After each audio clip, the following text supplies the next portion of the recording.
Hello बच्चों, I hope आप सब सेफ हैं, अच्छे हैं and happy independence day to everyone. बच्चों थैंक यू। बच्चों आपका आज चैप्टर नंबर 3 स्टार्ट होगा, that is metals and non metals.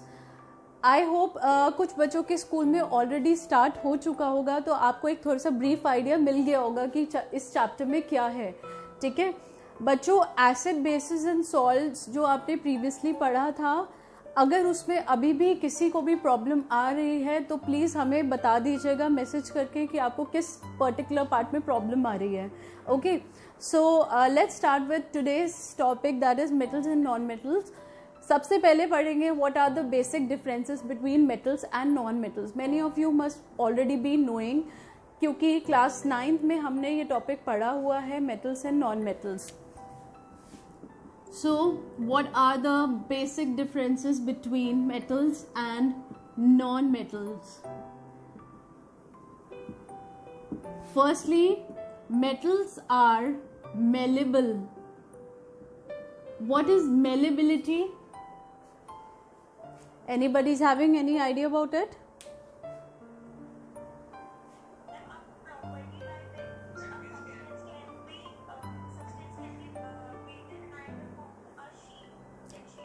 Yes, absolutely correct, absolutely correct. अगर हम किसी मेटल को बहुत ज़्यादा प्रेशर करके उसको बीट कर रहे हैं लगातार, तो वो बीट करते करते जब एक थिन शीट में कन्वर्ट हो जाता है without breaking, that property is said to be malleability. This property is basically shown by metals. हमारे मेटल्स कौन कौन से होते हैं? Sodium, potassium, magnesium, calcium, mercury, zinc, all these are metals. You must be knowing already बच्चों। पर यहाँ पे हमारे पास कुछ एक्सेप्शंस भी आ जाते हैं। एक्सेप्शंस में आपके पास sodium, potassium, mercury will be not showing this property of malleability, because most of you must be knowing that sodium और पोटेशियम जो हमारे दो मेटल्स हैं वो बहुत सॉफ्ट होते हैं नेचर में, दे can be easily cut with the help of a knife. Secondly, in case of non-metals, they are non-malleable. Non-malleable means they do not get converted into thin sheets on beating. Okay, they are brittle. They show brittleness. अगर हम उनको hit करेंगे तो वो बहुत small pieces में break हो जाएंगे, so they will not show the property of malleability. Secondly, थोड़ा फास्ट हम इन पॉइंट्स को कवर करेंगे बिकॉज पढ़ा हुआ है ये topic. Metals are ductile, non metals are non ductile. Ductile means ductility is a property in which metals are beaten and they are drawn into thin wires. हम metals को इतना stretch करते हैं कि they can be converted into thin wires. This property said to be ductility and this is specific only in case of metals. Non metals ductility को show नहीं करते हैं because again they are brittle in nature. देखिए बच्चों, फिर से इसमें क्या एक्सेप्शंस आ जाएंगे? Exceptions will be same because these metals are soft in nature and we know mercury exists as liquid metal. Everyone must be knowing already. Third point, they have high melting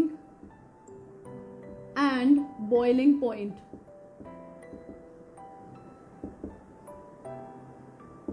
metals के case में melting point और boiling point हमेशा high रहता है।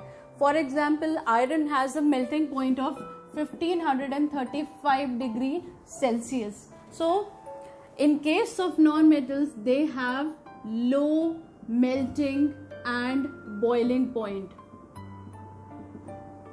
दे can be melt और boiled at very low temperatures. Fourth point in this difference, they are good conductors of heat and electricity. बच्चों कौन सा मेटल है जो सबसे सुपीरियर गुड कंडक्टर है हीट का? कौन बच्चा बताएगा? Silver. And for electricity?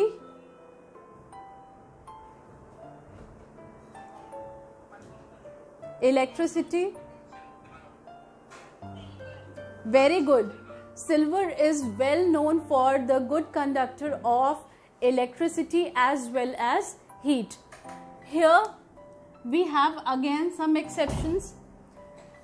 The exception will be mercury. Mercury is not a very good conductor of electricity. Here we say non-metals are poor conductors of heat and electricity, but we have exception in this case. exception क्या होंगे बच्चों? Heat के case में कौन सा होगा exception? Diamond. yes, diamond is known for conducting a good amount of heat. It is a well good conductor of heat. And for electricity we have graphite, which is a form of carbon. yes, very good. graphite is allotropic form of carbon. ठीक है, जो कि एक बहुत अच्छा conductor है electricity का. And next point what we have is metals have good tensile strength. What is tensile strength? It is the strength of bearing heavy object. ठीक है, अगर आप किसी भी बहुत हैवी चीज का ऑब्जेक्ट उठा रहे हैं तो वो जो हैवी चीज को उठाने की कैपेसिटी है उसको कहा जाता है tensile strength. And that is again particular in case of metals. Non metals brittle होते हैं इसलिए उनके पास टेंसाइल स्ट्रेंथ नहीं होती है. सो वी से they have poor tensile strength. बच्चों ये आपकी बुक में स्टार्टिंग में टॉपिक है, इसको सिर्फ और सिर्फ एक बार आपने रीडिंग देनी है, बहुत ज़्यादा इसमें इन्वॉल्व होने की ज़रूरत नहीं है. ठीक है, because we have so much of important content in this chapter already. Okay, so let's come to the main topic of today, that is metals. सबसे पहले मेटल्स में स्टार्ट करेंगे. मेटल्स की फिजिकल प्रॉपर्टी आपके सामने लिखी हुई है कि क्या क्या उसकी फिजिकल प्रॉपर्टीज हैं. So we are going to start with the chemical properties of metals. Start करते हैं बच्चों.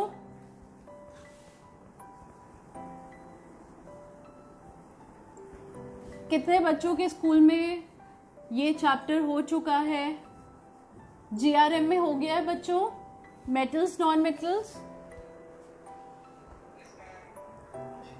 BBL? Okay, almost I can hear कि काफ़ी बच्चों के स्कूल में ये चैप्टर हो चुका है. बट हम ये चैप्टर आपको थोड़ा और अलग तरीके से पढ़ाएंगे, बहुत ज़्यादा डिटेल में जाके, बिकॉज आई एम श्योर ऐसा बहुत बार हुआ है और स्कूल्स में भी कि कई बार आपको बॉन्ड्स नहीं पढ़ाए जाते हैं, कोवलेंट आयनिक बॉन्ड्स. मेटलर्जी में कुछ पार्ट एक्स्ट्रा करा दिया जाता है, कुछ पार्ट स्किप करा दिया जाता है. सो हर चीज़ पढ़ाई जाएगी और बहुत आराम से पढ़ाई जाएगी. Just be patient and enjoy this chapter. Chemical properties में सबसे पहले आएगा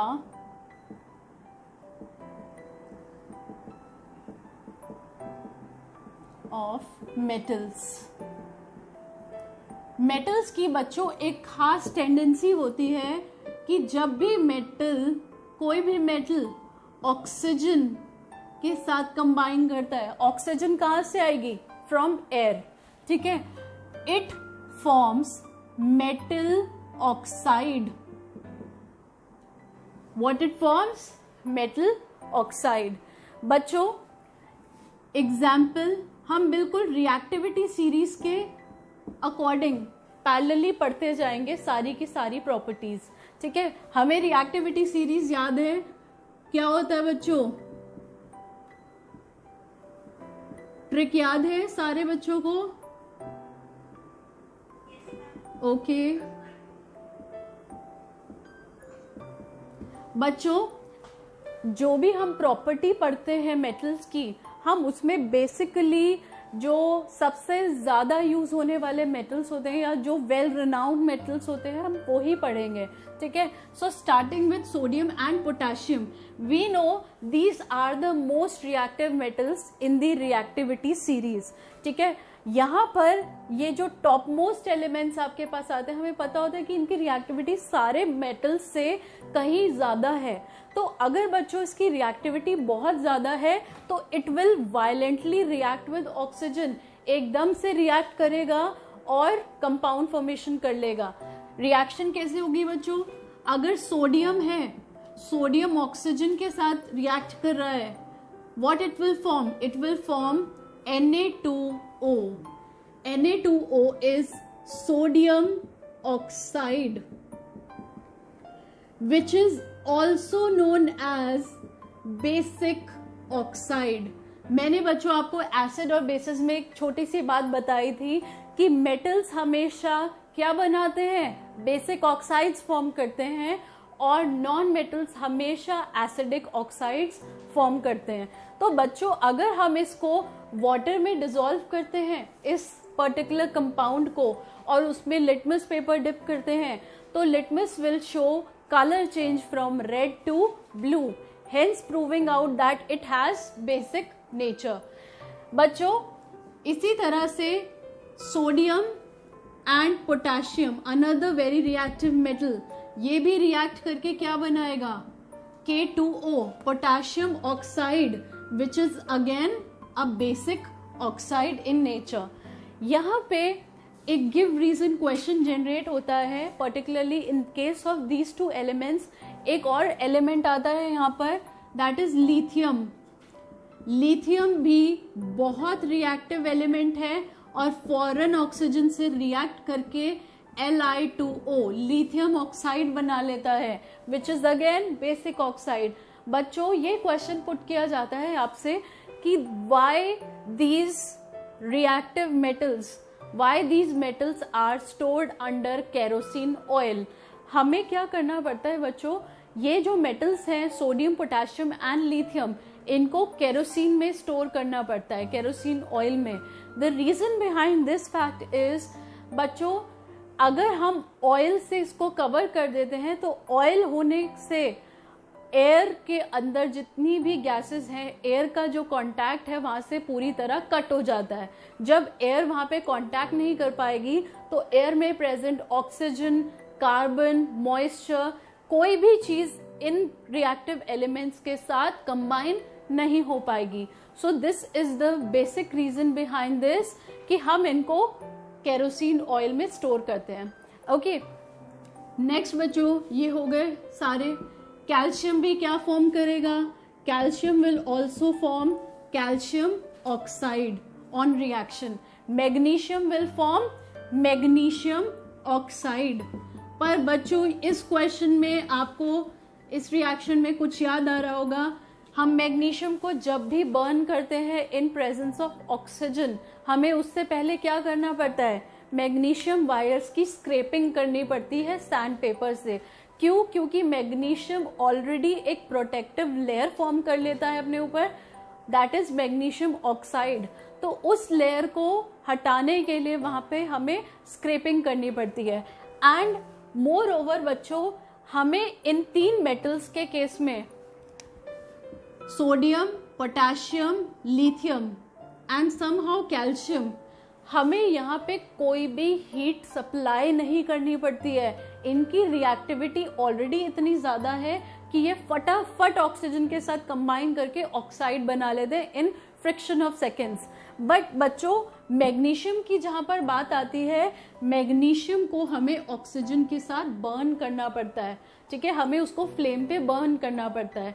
बिकॉज यहाँ पे रिएक्टिविटी का फैक्टर आ जाता है कि रिएक्टिविटी नीचे जाते जाते कम होने लगती है। जितनी कम रिएक्टिविटी होगी उतनी ही हमें हीट सप्लाई करनी पड़ेगी रिएक्शन कराने के लिए, ठीक है बच्चों।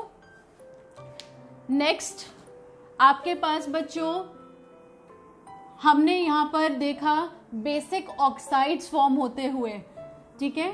जो मेटल ऑक्साइड्स फॉर्म हो रहे थे वो क्या है, बेसिक ऑक्साइड। और ये कैसे प्रूव होता है, how do we prove basic nature of oxides. देखिए अगर Na2O फॉर्म हो रहा है, अगर हम इसको वाटर में डिसॉल्व करते हैं, व्हाट वी गेट NaOH, ठीक है बच्चों। यहाँ पे NaOH बनेगा and what is NaOH, it is a base. K2O again हम इसको वाटर में डिसॉल्व करेंगे, क्या बनेगा, KOH which is again a base. Similarly calcium oxide को वाटर में डिसॉल्व करेंगे तो क्या बन जाएगा, कैल्शियम हाइड्रोक्साइड। हम देख पा रहे हैं कि तीनों केसेस में हमें प्रोडक्ट में क्या मिल रहा है, बेस मिल रहा है, which is proving that metal oxides are basic in nature. ठीक है बच्चों, यहां तक सबको क्लियर है बच्चों, इज इट क्लियर? ओके, आगे चलते हैं। आगे कैल्शियम और मैग्नीशियम के बाद कौन सा मेटल आ रहा है, एल्यूमिनियम। यस बच्चों, अब की बार एल्यूमिनियम का रिएक्शन होना है और एल्यूमिनियम थोड़ा सा नीचे आ रहा है as compare to potassium and sodium, यानी कि उसकी रिएक्टिविटी अब की बार और कम हो गई। जब रिएक्टिविटी और कम हो जाएगी तो हमें हीट ज्यादा सप्लाई करनी पड़ेगी। तो बच्चों, जब हम एल्यूमिनियम के साथ ऑक्सीजन कंबाइन करते हैं और यहाँ पर हीट सप्लाई करते हैं, it will form Al2O3, aluminium oxide. And aluminium oxide is amphoteric oxide, it is amphoteric in nature. अब बच्चे सोच रहे होंगे, अरे पहले के 3 एलिमेंट्स तो बेसिक ऑक्साइड बना रहे थे, तो ये एक नया नाम कहाँ से आ गया, एम्फोटेरिक ऑक्साइड। इसके बारे में अभी पढ़ेंगे बच्चों। पहले देखते हैं कि नेक्स्ट एलिमेंट कौन सा आ रहा है, जिंक आ रहा है।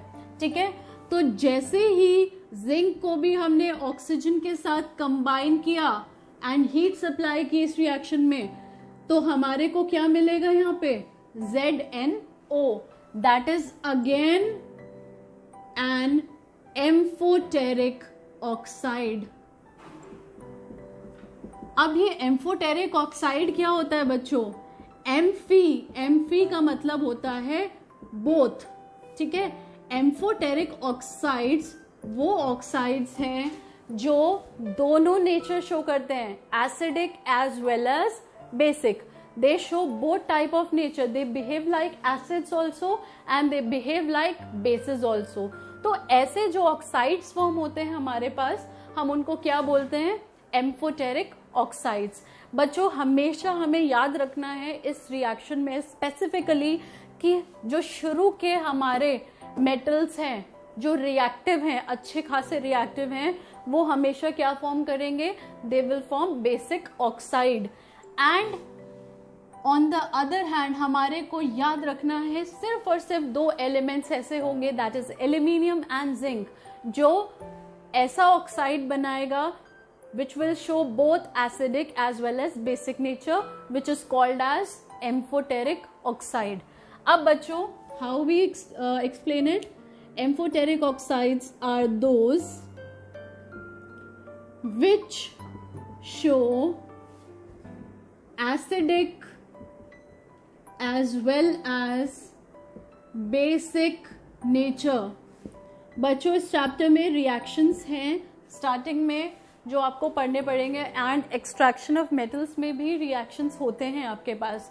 ठीक है, तो ऐसे नहीं करना है कि अगर आप आगे बढ़ते जा रहे हैं चैप्टर वाइज तो आप पीछे के रिएक्शंस भूल जाएंगे। हमेशा आपको प्रैक्टिस करते रहना है, कंसिस्टेंट रहना है, तभी आपको सारे रिएक्शंस याद रहेंगे। एंड बिल्कुल भी पजल नहीं होना है, सब कुछ आपका कंसेप्चुअल है, कंसेप्ट पे बेस्ड है। Once you are clear with your concept, आपको रिएक्शंस भी बहुत आराम से याद हो जाएंगे। नेक्स्ट, अब बच्चों हमें प्रूव करना है कि ये एम्फोटेरिक ऑक्साइड्स कैसे हुए, how we take them as amphoteric oxides. तो पहले बच्चों डिस्कस करते हैं Al2O3। बच्चों यहां तक सबको विजिबल है? Board is visible to this level? Okay. अगर बच्चों हमारे पास Al2O3 है और हम इसको HCl के साथ मिक्स करते हैं, HCl क्या है? It's a strong acid. तो बच्चों यहां पर क्या प्रोडक्ट फॉर्म होंगे, आप खुद ही आइडिया लगा लीजिए। हमेशा हम ब्रेकेज करके पता कर सकते हैं कि क्या बनेगा। क्या बन रहा है बच्चों? कंपाउंड AlCl3 एंड H2O, यही बन रहा है बच्चों। आपके सामने मैंने ब्रेकेज दिखा दी है पूरी कि कैसे ये दोनों कंपाउंड तैयार हो रहे हैं। So we get AlCl3 and water. तो बच्चों अगर यहाँ पर ये चीज एसिड की तरह काम कर रही है और हमें प्रोडक्ट में सॉल्ट और वाटर बन रहा है, that means it is a neutralisation reaction. तो ऑब्वियसली Al2O3 ने यहाँ पर किसकी तरह एक्ट किया है? Yes, very good. Al2O3 will work as a base in this reaction against HCl। दोनों एक दूसरे को रिएक्ट करेंगे, एक दूसरे के साथ रिएक्ट करेंगे और न्यूट्रलाइज करेंगे, and with the help of neutralisation we get salt and water. Is this clear to everyone?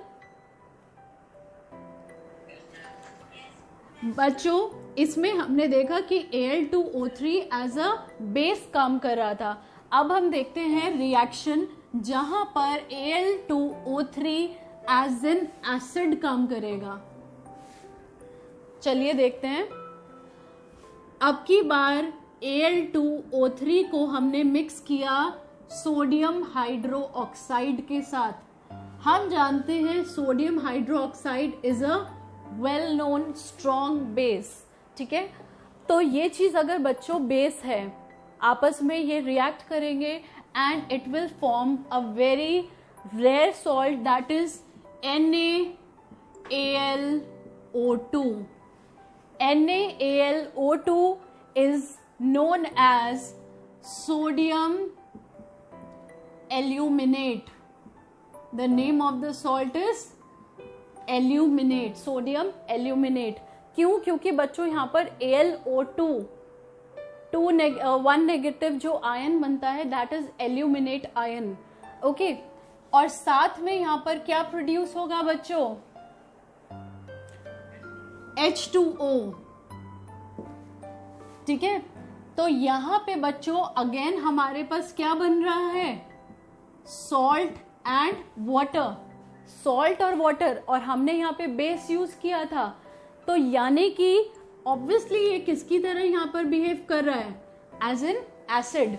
तो जब एसिड बेस आपस में न्यूट्रलाइज हो जाते हैं तो रिएक्शन क्या हो जाती है? न्यूट्रलाइजेशन रिएक्शन, जहां पर सॉल्ट और वाटर फॉर्म होते हैं। बच्चों ये आपको याद रखना है कि यहाँ पर ये सॉल्ट बनता है, ठीक है। आप अगर ब्रेकेज करेंगे यहाँ पर तो हो सकता है थोड़ा सा कंफ्यूज हो जाए, बिकॉज जब ये इसका एक्वस सोल्यूशन बनता है और यहाँ पे आयन फॉर्मेशन होता है तो एल्यूमिनेट आयन बनता है which gives the salt sodium aluminate. ये सबको क्लियर हो गया रिएक्शन? ओके ओके, नेक्स्ट चलते हैं बच्चों towards zinc oxide. Zinc oxide भी कौन सा ऑक्साइड है? एम्फोटेरिक ऑक्साइड है। तो ऑब्वियस सी बात है कि बेस की तरह भी बिहेव करेगा और एसिड की तरह भी बिहेव करेगा। देखिए यहाँ पर क्या होगा? ZnO, अगर हम ZnO को एसिड में डिसॉल्व करते हैं HCl, what we get? We get two products ZnCl2 and water. Again salt और वाटर की फॉर्मेशन हो रही है, प्रूव हो रहा है कि न्यूट्रलाइजेशन रिएक्शन है जहां पर हमने एसिड यूज किया था। तो अगर एक चीज एसिड की तरह काम कर रही है, दूसरी चीज ऑब्वियसली किसकी तरह काम करेगी? As a base. ठीक है, तो ZnO ने यहाँ पर अपनी बेसिक नेचर शो की है। नेक्स्ट केस में हम देखते हैं ZnO को इस बार एसिड की जगह किससे रिएक्ट कराते हैं बच्चों? With base. आपको बच्चों ये कई बार 3 मार्क्स में पूरा क्वेश्चन आ जाता है, to prove out amphoteric nature of oxides formed by aluminium and zinc. तो आपको इस केस में दोनों रिएक्शंस वहां पर मेंशन करने पड़ते हैं। और रिएक्शन में हमेशा याद रखना कि जब भी एम्फोटेरिक ऑक्साइड की बात होगी तो 2 एलिमेंट्स का नाम आएगा, एल्यूमिनियम एंड जिंक। तो उससे रिलेटेड जो भी ऑक्साइड बनता है, एक बार उस ऑक्साइड को आपने एसिड से रिएक्ट कराना है और एक बार आपने बेस से रिएक्ट कराना है। ठीक है, तो इस बार हमने यहाँ पे बेस चूज किया है। What will be formed in this case? It will form Na2ZnO2. This salt is sodium zincate, and side by side water is formed. Again we get a salt and water. What reaction it is? It is a neutralization reaction in which we have NaOH as base, so that means ZnO is reacting as an acid.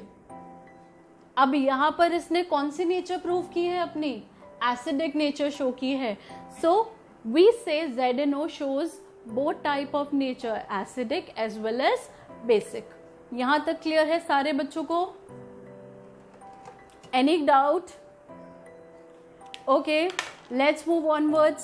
अब बच्चों zinc के बाद आपके पास कौन सा element आ रहा है? Iron. अब की बार रिएक्टिविटी क्या हो जाएगी? बताइए। रिएक्टिविटी और कम हो जाएगी। जैसे जैसे आप नीचे आते जाएंगे रिएक्टिविटी और फॉल हो जाएगी। तो बच्चों आयरन को अगर हम ऑक्सीजन से रिएक्ट कराते हैं तो आयरन का अगर एक पूरा का पूरा ब्लॉक है, एक टुकड़ा है, वो पूरा का पूरा ऑक्सीजन से हम चाहे कितनी भी हीट लगा ले तो भी वो रिएक्शन नहीं कर पाएगा। ठीक है, वहां पे कोई रिएक्शन नहीं होगा। क्यों? क्योंकि ऑलरेडी आयरन का जो मेल्टिंग पॉइंट है वो बहुत ज्यादा है। It is almost 1500 something temperature. ठीक है, तो बच्चों जब हम इसको रिएक्शन मिक्सचर में लेते हैं विद ऑक्सीजन तो यहाँ पे एक पूरा आयरन का जो ब्लॉक है या आयरन का एक सॉलिड पीस है वो ऑक्सीजन के साथ रिएक्ट नहीं कर पाता है। तो ऐसे केस में हमें आयरन फिलिंग्स यूज करनी पड़ती हैं। Have you all heard of the word iron filings? Iron filings बिल्कुल एक ग्रेटेड जैसे एक वेजिटेबल होता है। ठीक है, जैसे हम बोलते हैं ग्रेटेड कैरेट है या ग्रेटेड पोटैटो है, बिल्कुल उसी तरह से दिखने वाली आयरन की फिलिंग्स होती हैं। ठीक है, जहाँ पर सरफेस एरिया थोड़ा सा कम होता है और उसके बहुत छोटे छोटे पीसेस होते हैं आयरन के। तो जब हम आयरन फिलिंग्स को ऑक्सीजन के साथ रिएक्ट कराएंगे और इस मिक्सचर को हीट करेंगे, it will form Fe2O3. What it will form? क्या बनेगा बच्चों?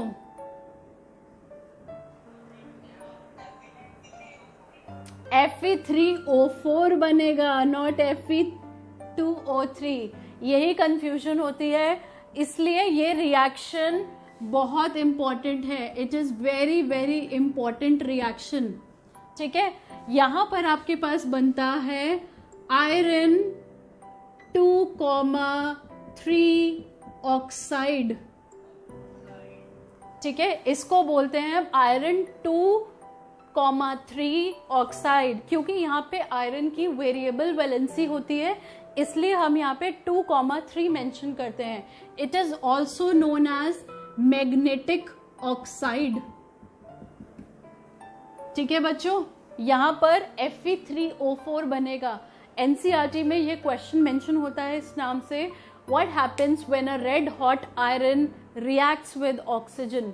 तो जैसे ही बच्चे रेड हॉट आयरन का नाम सुनते हैं तो वो पजल हो जाते हैं इस वर्ड से and they keep on writing Fe2O3। Fe2O3 नहीं बनेगा, क्या बनेगा? Fe3O4। So that is why this reaction is very very important. Next बच्चों, आयरन के बाद टिन आता है और हमारे पास आता है लेड, पर ये इतने कॉमन यूज होने वाले एलिमेंट्स नहीं हैं। So let's jump towards copper, जो सबसे ज्यादा हम यूज करते हैं, ठीक है। तो कॉपर भी बच्चों, अगर एक पूरा ब्लॉक हम कंसिडर करें तो कॉपर भी पूरा का पूरा रिएक्ट नहीं करेगा, चाहे हम उसको हीट करें हाई टेम्परेचर पे। पर अगर हम यहाँ पर कॉपर पाउडर ले लें, कॉपर पाउडर को ऑक्सीजन के साथ हमने रिएक्ट कराया तो क्या बन जाएगा? It will form copper oxide.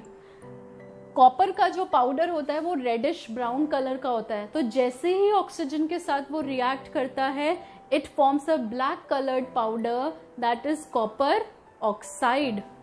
ठीक है बच्चों, तो ये रिएक्शन आपने याद रखनी है हमेशा।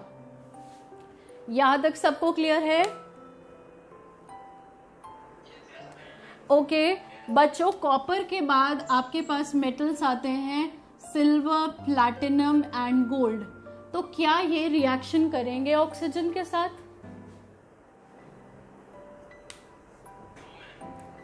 No. What is the reason? Why will they not react with oxygen? Perfect, absolutely correct answer. ये यहाँ पर जो तीन मेटल्स आप देख रहे हैं, silver, platinum and gold, they are least reactive elements. Their reactivity is very very low, so they are not able to react with oxygen. अगर हम उसको कितना भी टेम्परेचर तक हीट कर ले तो भी वो रिएक्ट नहीं करेंगे, because their reactivity is least. Okay, so बच्चों यहाँ पे आपकी एक केमिकल प्रॉपर्टी एंड होती है, that is metal plus oxygen gives metal oxide, जहां पर आपने दो ऑक्साइड्स पढ़े हैं, basic and amphoteric. Next turn पे बच्चों जब भी हमारी क्लास होती है हम सेकेंड प्रॉपर्टी पढ़ेंगे, that is metal plus water.